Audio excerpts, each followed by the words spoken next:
28واں پارہ ہے سورۃ التحریم، آیت نمبر 6۔ اعوذ باللہ من الشیطان الرجیم، بسم اللہ الرحمن الرحیم۔ آج کی آیاتی مبارکہ میں اللہ جل شانہ عام مومنوں کو خطاب فرما رہے ہیں، اور عام مومنوں کو خطاب کیا جا رہا ہے اپنی بیویوں کے متعلق اور اولاد کے متعلق کہ اے ایمان والو، قوا انفسکم، تم اپنے آپ کو بھی بچاؤ، واہلیکم، اور اپنے گھر والوں کو بھی بچاؤ، نارن، جہنم کی آگ سے، وقودھا الناس، جس کا ایندھن انسان اور پتھر ہوگا۔ یہ اللہ جل شانہ احساسی ذمہ داری دلانا چاہتے ہیں کہ مرد کو اللہ پاک نے قوت اور طاقت عطا فرمائی کہ مرد اپنی زندگی میں ایک ذمہ دار حیثیت سے وقت گزاریں۔ اگر ایک گھر کا سربراہ بنا دیا گیا ہے تو اس کے ماتحت اس کی بیوی اور اس کے بچے ہیں، تو جیسے یہ اپنے آپ کو دنیا کے اعتبار سے ذمہ دار سمجھ کر دنیا کے لیے فکر کرتا رہتا ہے، ایسے ہی مرد کی ذمہ داری ہے کہ یہ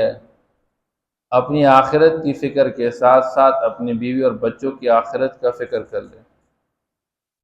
اپنے آپ کو بھی آخرت کے اعتبار سے کامیاب انسان بنا لے اور اپنی بیوی اور بچوں کو بھی کامیاب بنانے کی کوشش کر لے۔ اب اس کے لیے بنیادی چیز ایمان ہے کہ سب سے پہلے عقائد پر محنت ہو، جو اللہ اس کے رسول نے بیان فرمایا اس حوالے سے اپنی ذمہ داری پوری کر لیں، ان کے سامنے بات رکھیں کہ بیوی اللہ کے ساتھ کسی غیر کو شریک نہ ٹھہرا دیں، بچے ایسے ہوں کہ وہ اللہ کے ساتھ اللہ کے غیر کو عبادت میں شریک نہ ٹھہرا دیں، بیوی اور بچے وہ آپ صلی اللہ علیہ وسلم کی رسالت کے قائل ہوں اور آپ کو آخری نبی ماننے والے ہوں، پھر اسی طرح فرشتوں کے قائل اور آسمانی کتابیں جو قرآن سے پہلے نازل ہو چکی اور آخری کتاب قرآن مجید، ایسے ہی جنت اور جہنم کا یقین ہو کہ آخرت ہے اور آخرت میں انسانوں کو دوبارہ اٹھایا جائے گا اور انسانوں سے حساب و کتاب لیا جائے گا، پھر یا تو جنت میں جائیں گے یا جہنم میں۔ تو سب سے پہلی چیز اپنی ذات پر محنت کر لینا، پھر اپنی ذات کے ساتھ ساتھ اپنی بیوی اور بچوں پر محنت کر لینا، چونکہ اس امت کو اللہ نے ایک ذمہ داری عطا کی ہے۔ ویسے تو امتی ہونے کی حیثیت سے اس امت کا خاصہ یہ ہے کہ اللہ نے انبیاء علیہم السلام کا سلسلہ ختم فرما کے قیامت تک آنے والے انسانوں تک اللہ کا پیغام پہنچانا اس امت کے ہر فرد کی ذمہ داری ہے، لیکن سب سے پہلے وَأَنذِرْ عَشِيرَتَكَ الْأَقْرَبِينَ، آپ صلی اللہ علیہ وسلم کو خطاب کیا گیا، آپ اپنے قریبی رشتہ دار کو اللہ سے ڈرا دیجیے۔ اس لیے آپ صلی اللہ علیہ وسلم نے فرداً بھی ایک ایک کو سمجھایا اور اجتماعی طور پر بھی سمجھایا۔ کبھی آپ حضرت فاطمہ رضی اللہ تعالی عنہ حضور کی بیٹی ہے اور سیدۃ نساء اہل جنہ، اللہ پاک نے وہ اعزاز عطا فرمایا، لیکن پھر بھی آپ صلی اللہ تعالی وسلم اپنی بیٹی کو سمجھا رہے ہیں اور فرما رہے ہیں کہ دنیا کے اندر اپنے آپ کو جہنم کی آگ سے بچانے کے لیے اپنے عقائد اور اپنے اعمال پر محنت کر لو، ورنہ کل قیامت کے دن پھر میں آپ کو اللہ کے عذاب سے نہیں بچا سکوں گا۔ آپ صلی اللہ علیہ وسلم کی پوپی ہے صفیہ رضی اللہ تعالیٰ عنہ، اس کو آپ صلی اللہ علیہ وسلم بٹا چکے ہیں اور فرما چکے،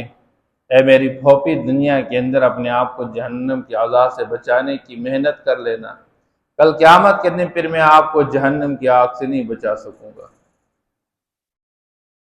آپ صلی اللہ علیہ وسلم اپنے چچا پر محنت کر چکے ہیں، اور اتنی محنت کر چکے ہیں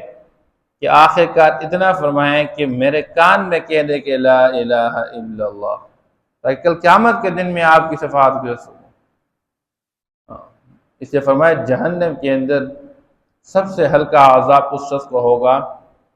جس کے جوتے وہ آگ کے ہوں گے اور اس کی وجہ سے اس کا دماغ جوش مارتا ہوگا، اور یہ ابو طالب صاحب ہوں گے۔ آپ صلی اللہ علیہ وسلم کے ساتھ بہت محبت اور آپ کا بہت دفاع کیا، لیکن کلمہ پڑھے بغیر دنیا سے رخصت ہو چکے ہیں۔ اس لیے آپ صلی اللہ تعالی وسلم نے فردن فردن ایک ایک کو ڈرایا اور اپنی بات سامنے رکھ دی، اور پھر اپنے قبیلے والوں کو جمع کرایا، یا بنی عبد المطلب، یا بنی ہاشم، یا معاشر قریش، اے عبد المطلب کی اولاد، اور اے ہاشم کی اولاد، اور اے قریش کی جماعت، میری بات سنو، میں دنیا کے اندر تمہیں ایک بات بتانے آیا ہوں، اور وہ بات کیا ہے کہ لا الہ الا اللہ، اللہ کے سوا کوئی معبود نہیں، اور میں محمد اللہ کا سچا رسول ہوں، اس بات کا اقرار کر لو۔ تو آپ صلی اللہ تعالی وسلم نے اپنی ذات کے اعتبار سے بیان فرمایا اور ایک ایک کو سمجھایا، اور انفرادی اور اجتماعی طور پر سمجھایا۔ پھر قرآن کا ایک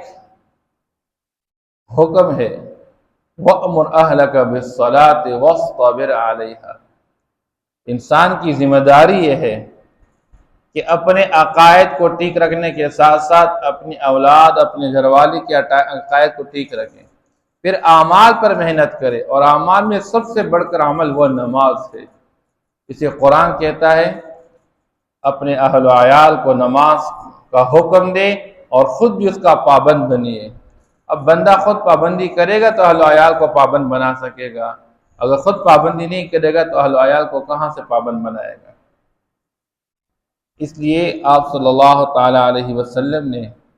اپنی امت کو یہ بات تفصیل کے ساتھ سمجھا دی ہے کہ بندہ اپنی اولاد کو ایک بہت اچھا ہدیہ دینا چاہتا ہے، ایک بہت اچھا گفٹ دینا چاہتا ہے، تو آپ صلی اللہ تعالی وسلم نے فرمایا ایک باپ اپنی اولاد کو اچھی تعلیم اور تربیت سے بڑھ کر کوئی گفٹ نہیں دے سکتا۔ آج اللہ معاف کر لے، ہمارا مزاج دنیا کی ہر چیز اولاد کو پیش کرنے کے تیار ہیں، لیکن اولاد کی تربیت ہو جائے، اولاد کے اعمال کی اصلاح ہو جائے، اور اولاد کے اعمال کی درستگی ہو جائے، یہ ہم سے بہت اس میں کمزوری ہو رہی ہے، کیونکہ ہم خود اعمال میں بہت سستی کر رہے ہیں۔ تو آپ صلی اللہ تعالی علیہ وسلم اپنی ذات کے اعتبار سے اپنی بچی کو دنیا کے اندر یہ ساری بات سمجھا رہے ہیں، اپنے خاندان والوں کو سمجھا رہے ہیں، اور پھر عام معاشرے والوں کو سمجھا رہے ہیں، یہاں تک آپ صلی اللہ تعالی علیہ وسلم نے فرمایا کہ اے لوگوں، تم دنیا کے اندر جہنم کی آگ سے بچنے کا خود انتظام کر لو، ورنہ کل قیامت کے دن میں کچھ نہ کر سکوں گا۔ آپ صلی اللہ تعالی وسلم نے ایک بندے کو بھیجا تھا لوگوں سے مال وصول کرنے کے لیے، جب چلا گیا تو لوگوں نے اس کو تحائف بھی دیے، وہ جو تحائف لے آیا تو آپ صلی اللہ تعالی علیہ وسلم نے فرمایا کہ کیا ہوا؟ تو کہا جی یہ لوگوں نے مجھے مال دے دیا جو زکوٰۃ کا مال، اور یہ مجھے لوگوں نے تحائف دیے تھے۔ آپ صلی اللہ تعالی وسلم نے فرمایا اچھا، اگر تمہیں اس عہدے سے ہٹا دیا جائے اور تو گھر بیٹھا رہے تو پھر میں دیکھتا ہوں کہ کون تمہیں ہدیہ دیتا ہے، یہ تو تمہیں اس عہدے کی منصب کے ملنے کی وجہ سے یہ ہدایہ دیے جا رہے، تم یہ بیت المال میں جمع کراؤ۔ پھر آپ صلی اللہ علیہ وسلم نے فرمایا قیامت کے دن کچھ لوگ میرے پاس آئیں گے، کوئی جانوروں کو اٹھا کے آئے گا، کوئی کپڑوں کو اٹھا کے آئے گا میرے پاس، کوئی پیسوں کو اٹھا کے آئے گا میرے پاس، اور کہے گا اے اللہ کے رسول آج مجھ پر بہت بھاری وزن ڈال دیا گیا ہے، اور میرے اوپر یہ بکری لاد دی گئی ہے، یہ گھوڑا لاد دیا گیا، یہ اونٹ لاد دیا گیا ہے، اور یہ بھاری بوجھ مجھ سے ہٹا دیجئے۔ آپ صلی اللہ علیہ وسلم فرماتے ہیں میں قیامت کے دن میرے پاس یہ لوگ آئیں گے، میں کہوں گا میں نے دنیا کے تمہیں بتا دیا تھا کہ اپنے آپ کو جہنم کی آگ سے بچاؤ، آج میں تمہارا کچھ نہیں کر سکتا۔ کوئی رشوت کے اعتبار سے، کوئی مختلف اعتبارات سے اپنے اوپر یہ بوجھ نہ ڈال دیا کریں۔ مال غنیمت میں خیانت کرتے ہوئے کوئی جانور بچا کے اپنے لیے رکھنا، کوئی کپڑے بچا کے اپنے لیے رکھ لینا، آپ صلی اللہ علیہ وسلم نے فرمایا یہ چیزیں نہ کر لیا کریں، ورنہ قیامت کے دن میں پھر کچھ نہ کر سکوں گا۔ اسی اللہ جل شان فرماتے ہیں یا ایھا الذین آمنوا قوا انفسکم واہلیکم، اے ایمان والو بچاؤ اپنے آپ کو اور اپنے اہل و عیال کو نارن ایسی آگ سے وقودھا الناس والحجارہ کہ جس کا ایندھن انسان ہوگا، جس کا ایندھن پتھر ہوگا۔ دنیا کے اندر لوگ جن پتھروں سے بت بنا کے اس کے سامنے سجدے کرتے رہتے ہیں، یہی پتھر کل قیامت کے دن جہنم کا ایندھن بن جائے گا۔ انسان کو دکھا دیا جائے گا جس پتھروں کو تم معبود بنا کے وقت کرتے رہتے تھے، تم بھی اور تمہارے معبود بھی سارے جہنم کے اندر جلتے رہیں گے۔ آپ صلی اللہ تعالی علیہ وسلم نے ایک بندے کے سامنے جہنم کے پتھر کا تذکرہ کیا کہ جہنم کا ایک پتھر پوری دنیا سے بھاری ہے۔ وہ بندہ اس بات کو سن کر بے ہوش ہو گیا۔ جب اس کو افاقہ ہو گیا، آپ صلی اللہ علیہ وسلم فرمایا کہہ دیجئے کہ لا الہ الا اللہ، کہ اللہ کے سوا کوئی معبود نہیں، میں محمد اللہ کا سچا رسول ہوں۔ جب اس نے اقرار کر دیا، آپ صلی اللہ علیہ وسلم نے جنت کی خوشخبری سنا دی۔ اب وہ جہنم کی آگ کا ہم نے سوچا تک نہیں ہے کہ دنیا کی آگ سے 70 گنا بڑی آگ ہوگی، اور جس جہنم کو اللہ نے انسانوں کے لیے عذاب کے طور پر تیار کر رکھا ہے، اس کی چار دیواری ایسی ہے کہ اس کے ہر دیوار پہ 40 سال کی مسافت کے برابر ایک ایک دیوار ہے اس کی۔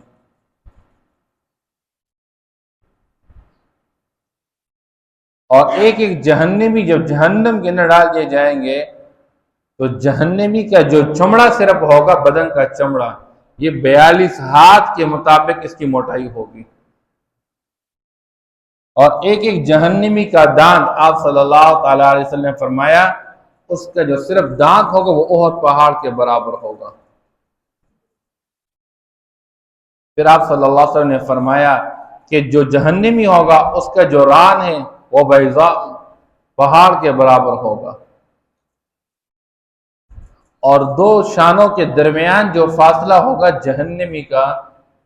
3 دن ایک تیز رفتار سواری سفر کر لے، جتنا مسافت طے کر لے اتنے جو ہے دو شانوں کے درمیان فاصلہ ہوگا۔ اور بد شکل ہوں گے، وَهُمْ فِيهَا كَالِحُونَ، جہنمی جہنم کے اندر اس کے اوپر کا ہونٹ یہ سر کے درمیان تک پہنچ جائے گا، نیچے کا ہونٹ یہ ناف تک پہنچ جائے گا، اور زبان اتنی لمبی ہو جائے گی کہ یہ پاؤں تک پہنچ جائے، اور زمین پر کھینچ کے رکھے کو اٹھا کے یہ چلتا رہے۔ اب ہم نے جہنم کو سوچا تک نہیں، اس سے جہنم سے بچنے کے لیے آج دنیا کے اندر انسان کے پاس فکر نہیں ہے۔ ہم دنیا کی گرمی کو برداشت نہیں کر سکتے اور دنیا کی گرمی سے بچنے کے انتظام کر رہے ہیں، لیکن یہ نہیں دیکھ رہے ہیں کہ دنیا کی گرمی سے بڑھ کر جہنم کی گرمی ہے اور کل قیامت کے دن کی گرمی ہے۔ اس لیے آپ صلی اللہ علیہ وسلم نے جہنمیوں کے بارے میں الگ بیان فرمایا اور قیامت کے دن کے بارے میں الگ بیان فرمایا کہ قیامت کے دن انسان پہ گرمی اس درجے ہوگی کہ اس کا پسینہ بہتے بہتے کوئی ٹخنے تک ڈوبا ہوا ہوگا پسینے میں، کوئی گھٹنے تک ڈوبا ہوا ہوگا، کوئی ناف تک ڈوبا ہوا ہوگا، اور کوئی کان کی لو تک ڈوبا ہوا ہوگا۔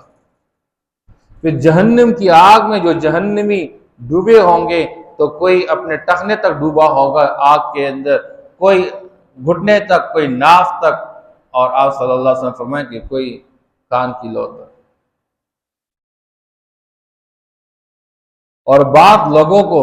جہنم کے اندر بڑے بڑے پلرز ہوں گے، ان پلر کے اندر ڈال دیا جائے گا اور اوپر ڈھکن بند کیا جائے گا۔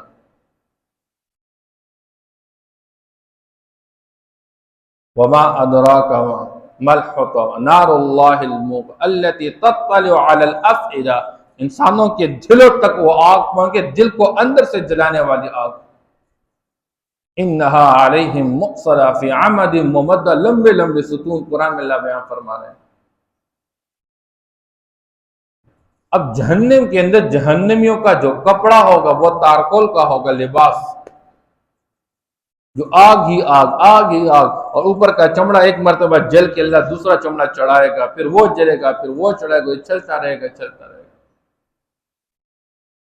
اب اس جنت کے تذکرے، جہنم کے تذکرے اپنی اولاد، اپنی گھر والی کے سامنے،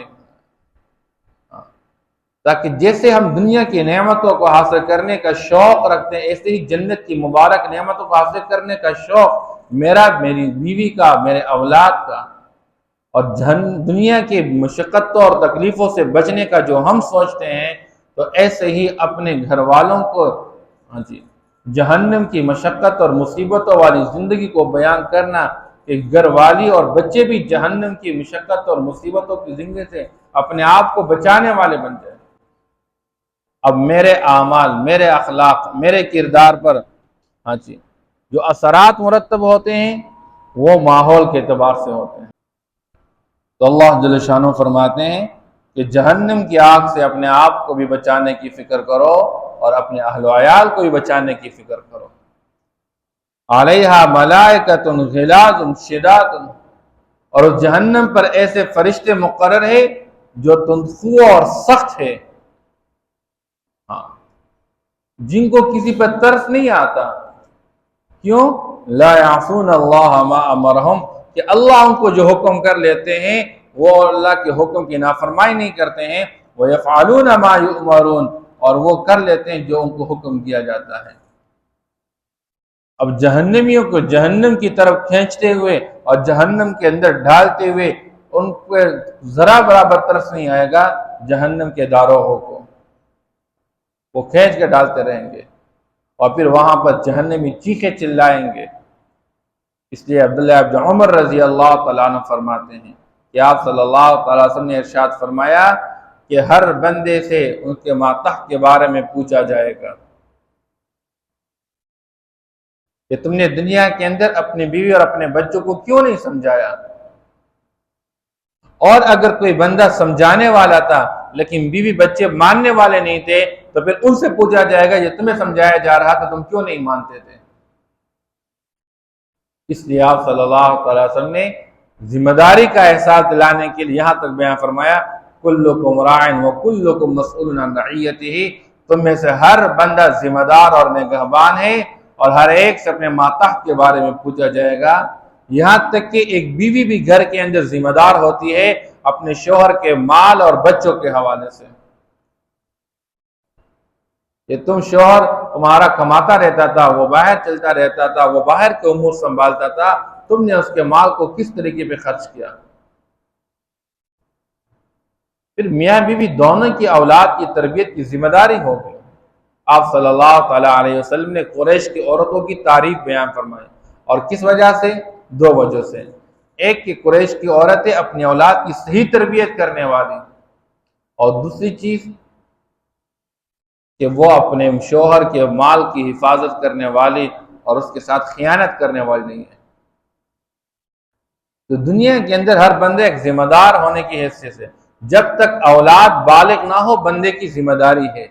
کہ ان کی تربیت کرے. اس لیے آپ صلی اللہ علیہ وسلم نے فرمایا جب تمہارا بچہ 7 سال تک پہنچ جائے اس کو نماز کا حکم دیا کرے،